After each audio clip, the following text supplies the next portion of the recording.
আসসালামু আলাইকুম ওয়া রাহমাতুল্লাহি ওয়া বারাকাতুহু। আমরা একটি সফরের মাসালা নিয়ে আজকে আলোচনা করব। অনেক ভাই আমরা সফর করে থাকি। এখন অনেকেই প্রশ্ন করে থাকে যে হুজুর, আমি তো সফরে ছিলাম, সফর অবস্থায় আমার এক ওয়াক্ত নামাজ অথবা দুই ওয়াক্ত নামাজ কাজা হয়ে গেছে।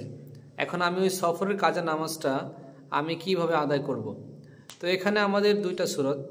একটা হলো, যদি আপনি সফরের নামাজটা সফরেই পড়তে চান তাহলে আপনার জন্য কসরই হবে। আর যদি সফরের নামাজটা সফরে না পড়ে আপনি আপনার গন্তব্যস্থানে এসে, আপনার মূল মাতৃভূমিতে এসে, অতনে আসলি যেটাকে বলা হয়, সেখানে এসে আপনি আদায় করতে চান, তাহলে আপনাকে কিন্তু সফরের নামাজটা এখানে কাজ আদায় করলে কসর পড়তে পারবেন না, এখানে পুরো নামাজ পড়তে হবে। আপনাকে একটা উদাহরণ দিয়ে আমি বুঝাইতেছি। উদাহরণটা হলো, যেমন আপনার জোহরের নামাজটা সফরে কাজা হয়েছে, এখন আপনি সফরে না পড়ে বাড়িতে এসে পড়লেন, তাহলে আপনার এই নামাজটা পুরো 4 রাকাতে পড়তে হবে। আর যদি আপনি জোহরের নামাজটা সফরের কাজাটা সফরেই পরের দিন পড়লেন, তাহলে 2 রাকাতেই কাজা করবেন। আশা করি মাসলাটা বুঝতে পেরেছেন।